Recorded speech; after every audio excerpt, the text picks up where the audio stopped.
Buenos días, cordial saludo, bienvenidos a nuestro primer seminario permanente, Constitución y Derecho Comparado, un espacio académico investigativo para generar debates en torno a categorías como la democracia y la Constitución. Este año inauguramos nuestro espacio investigativo con las ponencias de los profesores Milton César Jiménez y Juan David Salvador Vélez. Agradecemos especialmente el acompañamiento de la Vicerrectoría de Proyección Universitaria al Proyecto Fórum, al Centro de Investigaciones Sociojurídicas y a la Cátedra Abierta y Permanente de Actualidad Jurídica y Sociojurídica de nuestra universidad. Un saludo especial y un agradecimiento a nuestros asistentes, nuestros participantes, quienes han aceptado nuestra invitación académica. Los invitamos a finalizar toda esta metodología de ponencias y comentarios a realizar sus preguntas por el chat. Damos la bienvenida a los profesores Milton Jiménez y Juan David Salvador Vélez. Asimismo, a los comentaristas invitados, el profesor Gustavo Restrepo, a nuestras candidatas a magíster en estudios políticos, Yeltsin Dalena, y en Derecho Público, Natalia Ocampo. La metodología del evento seguirá los siguientes pasos. Iniciaremos con la intervención del profesor Juan David Salvador Vélez. Posterior a su ponencia, llegará el comentario de Yeltsin Dalena. Luego tendrá lugar la ponencia del profesor Milton Jiménez con los comentarios de Natalia Ocampo y el profesor Gustavo Restrepo. Cuando finalicemos esta primera parte y gran bloque de nuestro evento, daremos el espacio para las preguntas y para generar un diálogo en torno a las categorías, a los tópicos que se han tratado. Bienvenidos todos y todas. A continuación, iniciaremos con la intervención del profesor Juan David Salvador. El profesor Juan David es abogado, especialista en Derecho Administrativo, magíster en Derecho Público en la Universidad de Caldas, docente investigador de nuestra universidad. Su ponencia se titula La democracia del pueblo. Es una ponencia en torno a su tesis de maestría. Un saludo, profesor Juan David. Adelante. Gracias, buenos días a todos y todas, doctor Paulo, Natalia, Yeltsin, al doctor Milton, al doctor Gustavo. Estoy pues muy agradecido de este espacio. Entonces yo voy a hablar un poco sobre mi tesis de maestría, una parte que posteriormente fuera publicada en este texto, Democracia del Pueblo entre Antiguos y Modernos. Y voy entonces a dar unas bases generales y ya pues Yeltsin Dalena continuará haciendo pues los comentarios.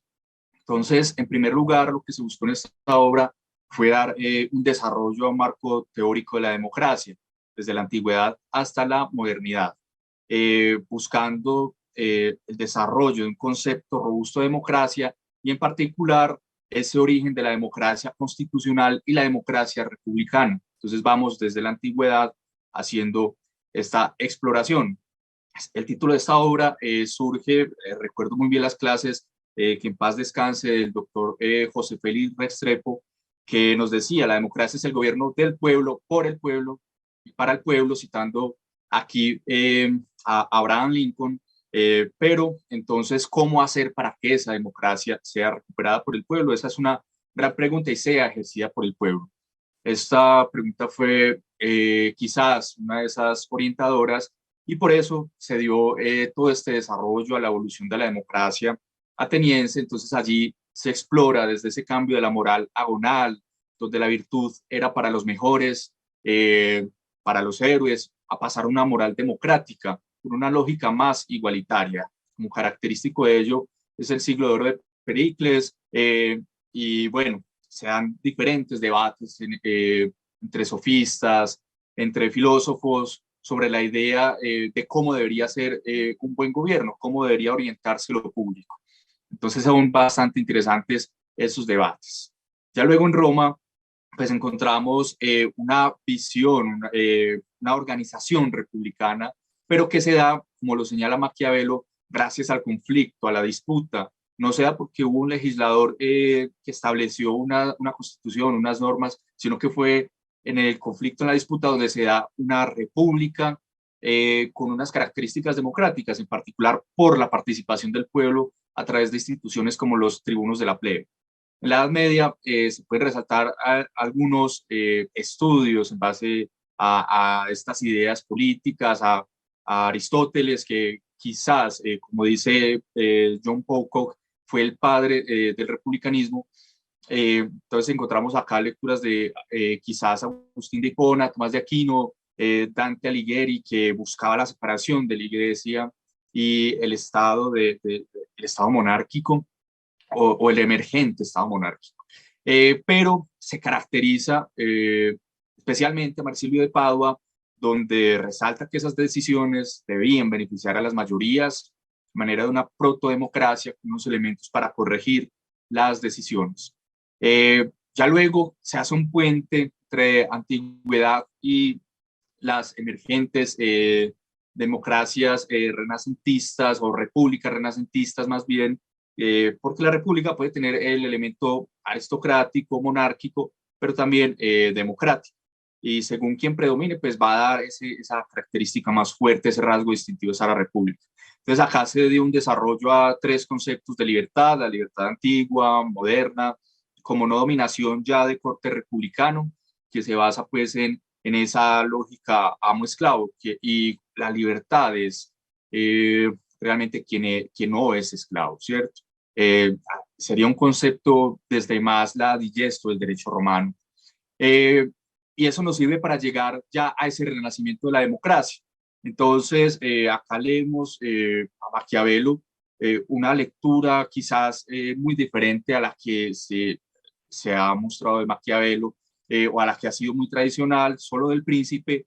En los discursos, Maquiavelo lo que hace es mostrar cómo debería ser esa república ideal, donde la salvaguarda de la libertad está en manos del pueblo. El pueblo custodia esa, por así decirlo, esa constitución, y porque son los únicos que no quieren robar la libertad, sino vivir libremente, ¿cierto? A diferencia del elemento monárquico y aristocrático. Posteriormente se da un interesante debate ya en las constantes guerras civiles inglesas, pero se empieza a generar debates entre republicanos, entre absolutistas monárquicos, y aquí entra a jugar el papel de Thomas Hobbes, y en oposición a James Harrington.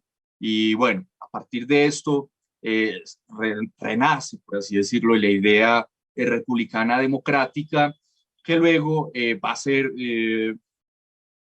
tomada quizás o leída por Juan Jacobo Rousseau, por John Locke.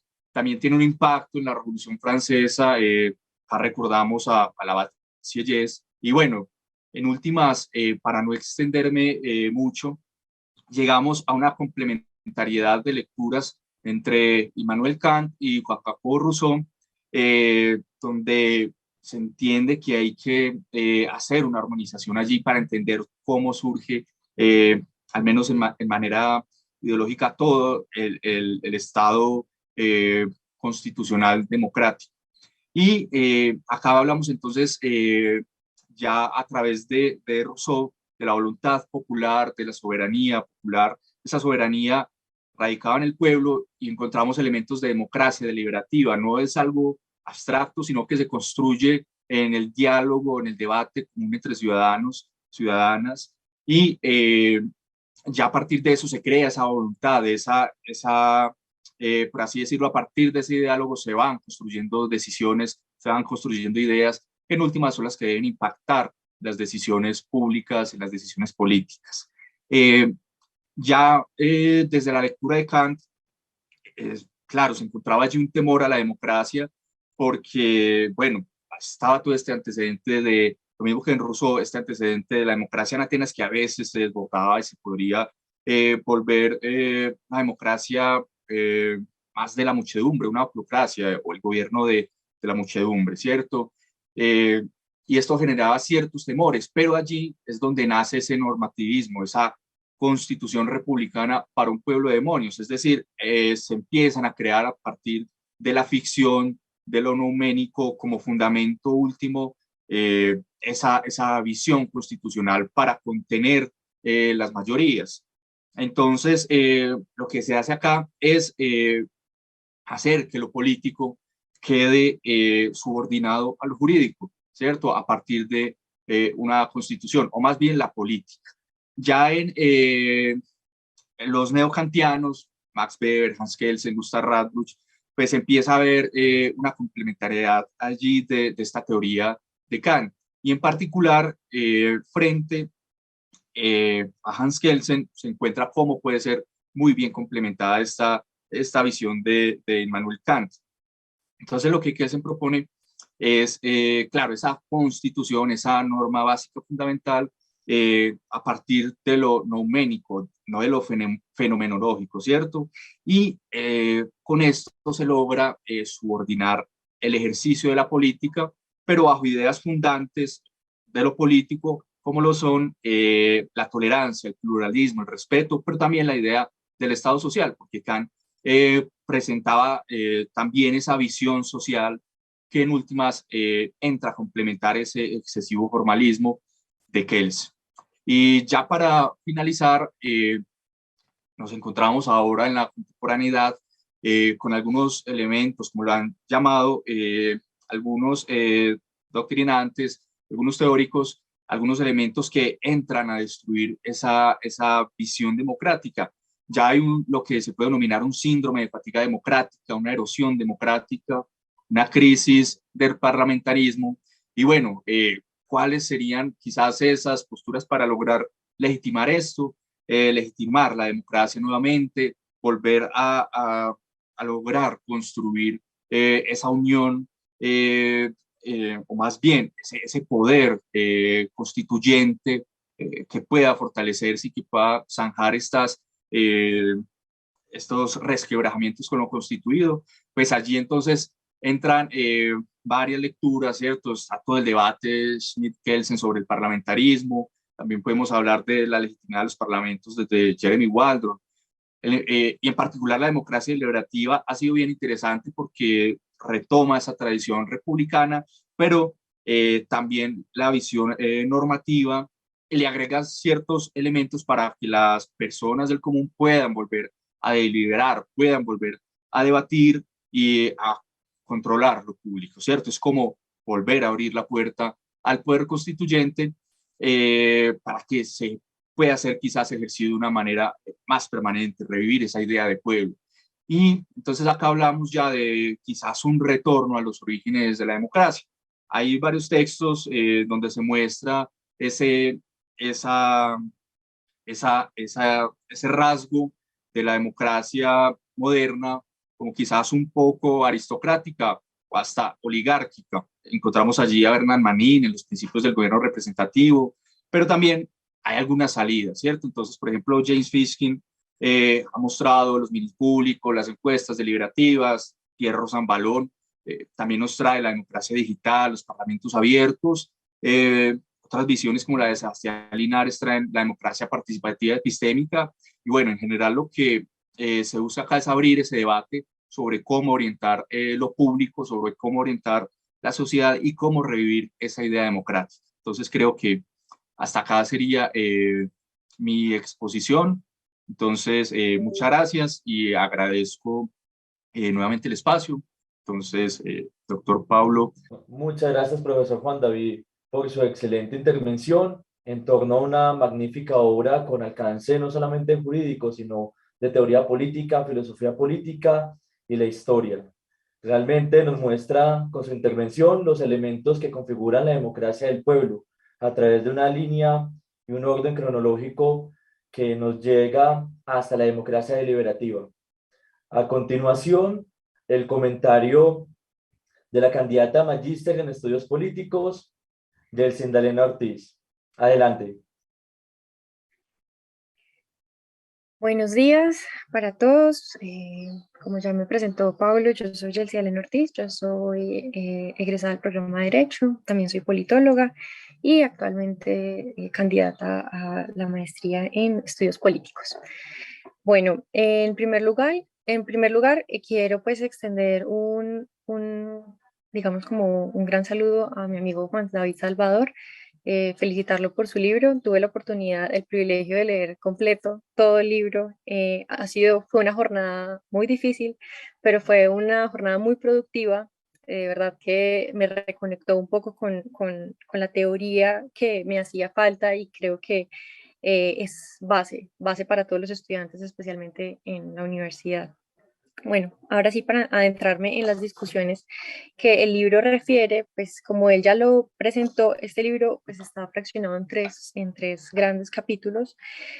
Hace un muy buen detallado recorrido sobre la democracia a partir de múltiples autores, desde la época arcaica, antiguos, hasta los de medioevo tardío, y finalmente concluye con unos autores mucho más modernos.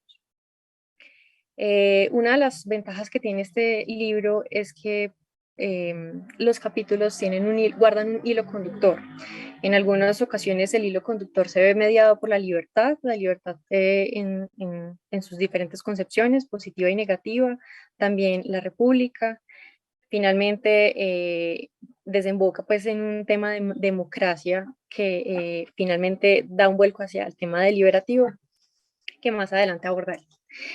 Em, la lectura presta atención a los detalles, guarda discusiones muy interesantes frente a algunos autores. A título personal, algunos autores que leí dentro del texto los desconocía. Obviamente hay unos autores que son de larga trayectoria, como lo son Aristóteles, Platón, algunos que él trata en el segundo capítulo, que es más del medioevo tardío, y es como Nicolás Gusa, otros más modernos, como lo serían los contractualistas, Hobbes, Locke, Rousseau, un poco más hacia autores más modernos como Kant. Esta discusión y este hilo conductor que guarda, considero, pues, tiene un gran desarrollo teórico. La conclusión a la cual nos conduce Salvador es impresionante porque nos recuerda que la democracia, la que conocemos hoy, puede seguir mejorando. Ha sido mejorada desde hace miles de años y ha sido una discusión que es inacabada. Es una discusión, es un proyecto inconcluso, contingente, que sigue en debates y sigue en revisión, como él lo finaliza en el libro. Hoy seguimos en permanente debate y las discusiones que hace unos siglos algunos autores dieron, hoy están en permanente revisión. Esas conclusiones dadas por Salvador, pues finalmente nos alentan a educarnos para fortalecer las virtudes cívicas, algo muy en línea a como lo podrían estar pensando en parte los antiguos, pero también de formas que lo tratarían los modernos, orientados hacia la participación y la deliberación política, porque finalmente eso es uno de, digamos, como de los elementos que nos falta como ciudadanos. Y finalmente también, esto ya es un pensamiento particular, al final de las conclusiones de Salvador, argumenta que es necesario ese tipo de deliberaciones y no con el ánimo de darle participación verdaderamente al pueblo, que ese es finalmente su interés en todo el libro. Em, hay una cita en particular que me llamó mucho la atención, creo que concluye gran parte del libro, me va a permitir leerla rápidamente. Dice: dentro del anteriormente expuesto se presenta la permanente tensión entre la virtud y el normativismo para la construcción de la democracia, toda vez que, por una parte, las democracias antiguas gozaban de constituciones que exigían un permanente uso de la virtud y la libertad positiva y republicana, mientras que en la modernidad se pretendió sustituir esta excesiva exigencia ética por medio de la representación política, fórmula que se derivó en la profesionalización de la política y la pérdida de libertad ciudadana, traducida en un concepto de libertad moderna entendida como no interferencia. Ello trajo consigo el problema de la apatía política y la excesiva concentración del poder político en pocas manos, fundándose una nueva aristocracia que desfigura el gobierno popular. Esta frase para mí fue fundamental porque trae a colación esta crítica y también pues, es un hecho de la mutación, por decirlo así, de esta libertad. También el tema de la apatía, cómo esa mutación ha traído consigo un tipo de apatía política que fácilmente hoy se puede percibir en el problema de representación política. La falta de confianza por parte de la ciudadanía en sus representantes y eso, digamos, el golpe que puede significar para la república, por decirlo así, a la democracia en especial. Más allá, por ejemplo, de algunas conclusiones que trae a colación de autores como Jeremy Waldron, no está exenta finalmente que ese tipo de liberaciones y decisiones que se tomen por el legislador esté llena de intereses personales. Yo creo que ahí sí concuerdo un poco en que la teoría en ese aspecto es un tipo de legitimación formal de leyes cuando realmente lo que importa es la legitimación sustancial. Más allá de la incorporación también de la tecnología, como lo menciona Salvador al final, que esta opera como un dispositivo amplificador, también es mejorar la calidad del debate. Yo creo que no hay nada, no de nada sirve contar con múltiples canales que hoy la tecnología nos ofrece para digamos, para la transmisión de, digamos, debates, para la participación, para la incorporación de las minorías si las deliberaciones no están informadas o no están debidamente em, eh, contenidas, pues tienen un contenido. Es importante que las deliberaciones en este sentido, tanto formales e informales, sean informadas, como lo veo un poco cuando habla Salvador sobre Rawls en Rousseau, y un poco como finaliza con el autor Sebastián Linares, en el cual indica pues, que el potencial epistémico es la deliberación. Bueno, otra parte, un tema que trata al finalizar el libro es el tema de la repartición de bienes en la democracia. Concuerdo absolutamente con Salvador, que pues este tal vez pueda ser uno de los puntos tal vez más neurálgicos. Las desigualdades materiales afectan de cierta forma el ejercicio pleno de la ciudadanía. La satisfacción de las necesidades básicas es imprescindible para efectivamente ejercerla y pues también orientar hacia la libertad del ciudadano, además de que constituye, cuando se constituye la sociedad, el pacto civil otorga la libertad tanto civil como moral. Entonces, pues por este lado, yo finalizaría pues mi intervención con manifestar que este texto de Salvador para mí se convierte en un texto de obligatoria lectura para los estudiantes. Trata una discusión muy interesante sobre múltiples autores, guarda un hilo conductor que puede ser de gran utilidad para usos académicos y finalmente brinda unas discusiones que de pronto que vislumbran de mejor manera el debate de la democracia. Pues ya con eso, entonces estoy por finalizada mi intervención. Muchísimas gracias. Muchísimas gracias a nuestra comentarista especial, Yeltsin Elena, abogada politóloga, candidata a magíster en estudios políticos. Realmente unos comentarios muy rigurosos de fondo sobre la obra del profesor Juan David Salvador. Damos el paso al profesor Juan David Salvador Vélez, posteriormente al profesor Milton Jiménez, para sus consideraciones frente a nuestros comentaristas. Adelante, profesor Juan David.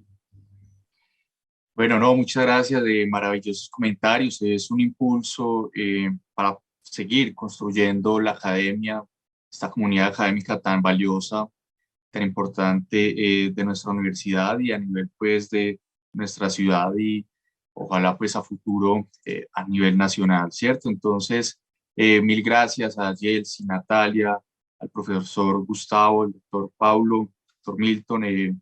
Es pues para mí un honor hacer parte de esta comunidad académica y espero que sigamos haciendo este tipo de debates y de diálogos. Los comentarios exaltan pues todo este esfuerzo que se ha hecho, ¿cierto? Desde la maestría, desde el pregrado, con todos los maestros que hemos tenido y creo que debemos continuar en este sentido, construyendo comunidad académica, construyendo conocimiento y en últimas, la labor de la universidad debe llevarnos a buscar transformar el país y a continuar alimentando este orden democrático, ¿cierto? Atendiendo pues a las necesidades de las personas que están allí afuera, que quizás sufren tanto, los excluidos, las personas que no tienen acceso al conocimiento, ni siquiera a recursos básicos esenciales, ¿cierto? A servicios públicos. Entonces yo creo que esta es la labor de la universidad y entonces agradecimientos por todos los comentarios tan valiosos.